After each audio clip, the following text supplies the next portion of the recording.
Mark, Brennan of Fight On State here for our weekly James Franklin press conference wrap, joined as usual by Greg Pickel. Both of us having made the trip back from Ireland and somehow managed to coordinate outfits here. Yeah, it's a little bit jet lagged, but we can always find the shirt. There's no doubt about that. You are not allowed to be tired. You're not allowed to hit any sort of wall. That's one thing that James Franklin said about the team, about the players coming back.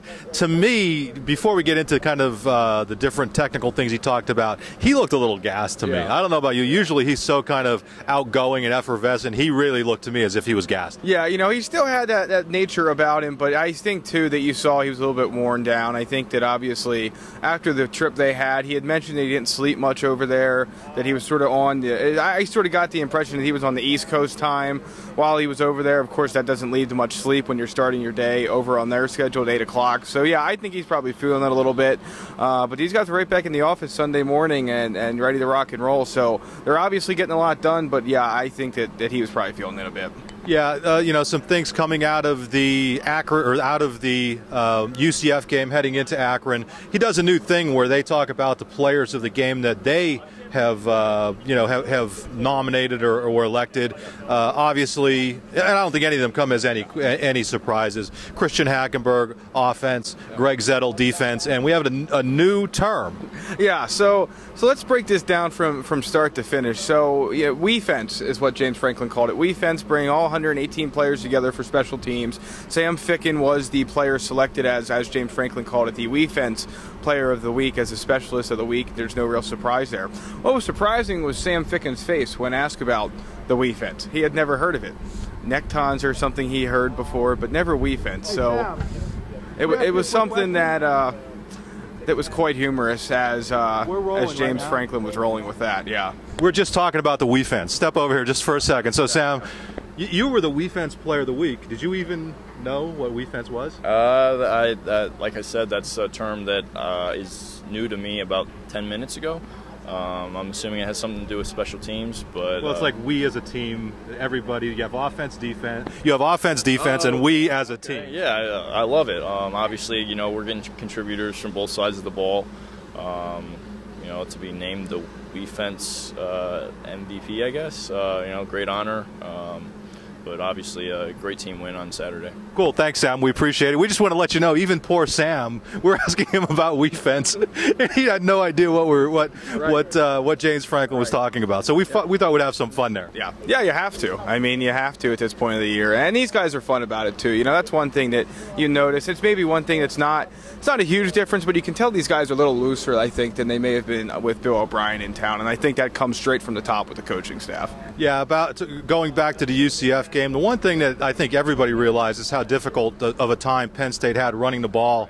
James Franklin said that they were really unable to kind of assert their will on the nights, and that's something that they have to work on. And clearly, it was over 500 yards of offense, but to get it done in the Big Ten, they're going to have to pick up that running game. Yeah, no, absolutely, and I think he talked about that when he spoke about the offensive line. And I think one thing I found interesting about what he had to say as it relates to the line is that, I think there were a couple times questioners wanted to get him to say that they were going to have more guys ready to roll on this offensive line. They played maybe a total of 6 throughout the entire game, no more than 7, and he just wouldn't go for it. He was, consistently saying that this offensive line is not going to just grow by the snap of the finger, and it's not. And I think that, obviously the run game may have something to do with that, but it just looked a bit out of whack, and at the same time, he's not worried about being balanced either. I thought that was interesting as well. He sort of went down the O'Brien street of, we'll be balanced as whatever we have to do to win, whether that's throw 50 times or run 50 times. But, they didn't need to run to win Saturday, but you're right, Mark. Once Big Ten play comes, they're going to have that figured out. Yeah, when he talked about playing 6 or 7 linemen, they really played the same 5 at the normal positions for the entire game. They went some off balance, and they played some 6 offensive linemen with Wendy Laurent coming in. I know people want to know about injuries coming out. I got to tell you, folks, James Franklin, it just isn't going to give us updates on that. I can't say that Jesse James is standing right over here. I know a lot of people worried about him. He said that he was fine. He's walking around fine. He looks okay to me. I don't know about you. In terms of other things that came out of the PC today, I know you put up some quick hitters for Penn Live. What are some of the things that kind of jumped out at you? You know, I think that there wasn't really a whole lot to come out of here. There really wasn't. I mean, you look back at it, I thought the Lee Corso bit was funny. He loves Lee Corso. He wants him to come here. I really thought was the most interesting thing came in the very dying minutes of the press conference. You know, he took a lot of flack, James Franklin did, for his management of the 2-minute end-of-game situation with the timeouts, and he took 10 minutes or so at least to explain their end-of-game timeout philosophy. They're not going to call timeouts on first down, so he says the clock stops long enough, and they're not going to burn their last timeout until they absolutely have to in case they kick on first, second, or third down, and then something goes wrong and they have to reset up their kick. They have the timeout to save to do it. So, I mean, I think he almost said they're going to protect their timeouts like a castle in 50 words or less, and I thought that was interesting because I don't think he was asked about that after the game. I don't know if he was. I wasn't down there, but he wasn't. He sure as heck wasn't asked. All right, so Mark asked that after the game, but he wasn't asked about it today, and he brought it up unsolicited. And I thought that was interesting. Same with the headphones. You know, they didn't work for the first quarter. He wouldn't say that UCF didn't follow the rules by not shutting theirs off too, but that's also a sportsmanship thing to me, by the way. And I posted on our message board. I think if you know the other team's headphones are off, you know, isn't it a good sport to turn yours off? Yeah. So go ahead. No, I was just going to say, you know, that were the two things he brought up that he wasn't really asked about, but he brought him up anyway. And the one thing, though, about it too, which I thought was interesting. Yeah, I mean, the thing I liked about that, though, is he was taking direct shots at the officials, or indirect shots. They weren't direct shots. That wasn't the right way of putting it. But he was taking subtle shots at the officiating.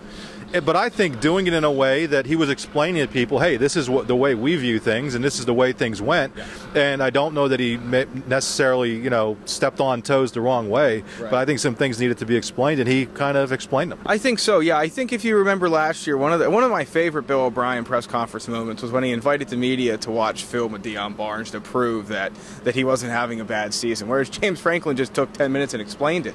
And I think that's another thing we see with this guy. He's very good with the media, and he knows that if he explains it, if he gives an explanation for why, you know, the things that people are criticizing him about happen, you know, that's what people want to know. And he's not asked in a condescending way. He's not asked in a vicious way because he sets up the question and the answer.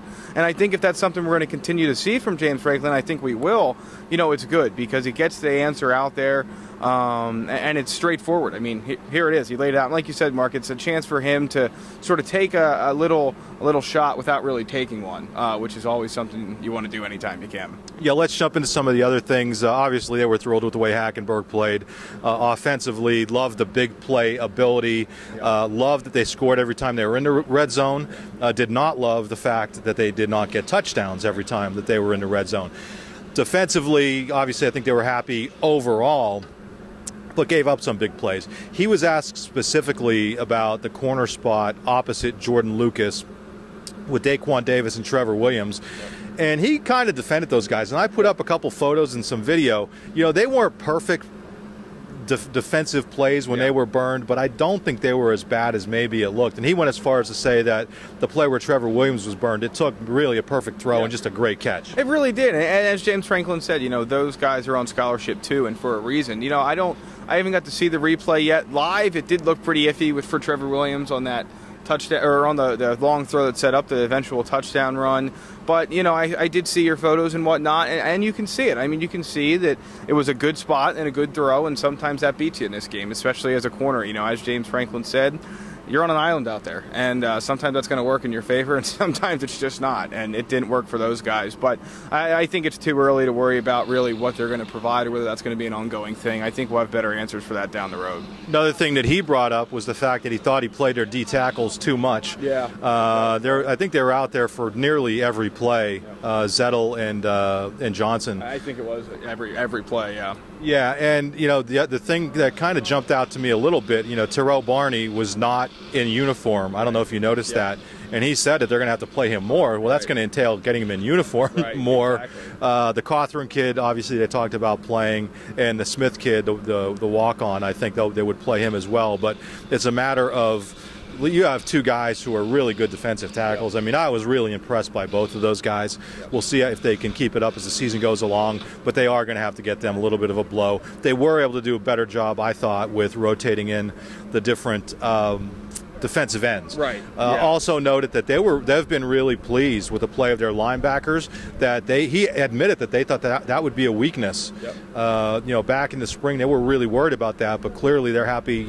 He's been raving about Mike Hull the whole time, but with Wortman and Bell, he's obviously very happy with the way they've come along.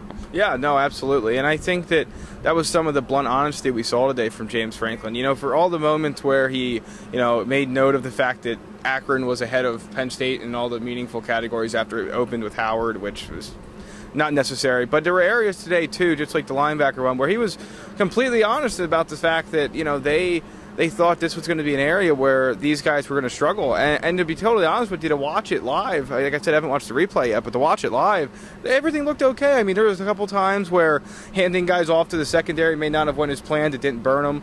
But overall, I mean, it seemed like those guys had a really nice game, and it starts, of course, with Mike Hull. Yeah, not a lot of questions about Akron. James Franklin did talk about Akron a lot in his kind of opening statement. Obviously, he has a ton of respect. The thing that I like, though, is he said that Akron has outperformed Penn State in every statistical area. Right. But then he said, well, sometimes that does have to do with the quality of the opponent. So he basically kind of put the kibosh on everything he said. Listen, this is an Akron team that's really struggled on the road. Under Terry Bowden, have not been a particularly good team. This should be a game where Penn State's able to come out here on Beaver Stadium. Field looks beautiful, by the way. There are fences up here that we're not allowed to get out on it. But this should be a game where Penn State's able to work on that running game, get some things going, and maybe tighten up some of the things that weren't quite right over in Dublin. Yeah, I think so, too. I'd be surprised if we don't see a lot of young names, and you don't read a lot of stories about those young names come Saturday afternoon and evening. I mean, looking at what Akron has had over the last couple of years, I don't disagree with the idea that Terry Bowden is a good coach and is going to turn this team around, but he's going to turn them around to compete for a MAC title, not a Big Ten title. And I'll be really surprised. I think we might see a slow first quarter. I mean, after that, though, I think Penn State puts this away in typical early week MAC-action form. We'll wrap it up on that note. Greg Pickel from Fight On State, Mark Brennan from Fight On State survived the trip to Dublin. No worse for wear, at least not too much worse for wear. We look forward to seeing you at the stadium this week and with our wrap-up next week. Thanks, everybody. See you.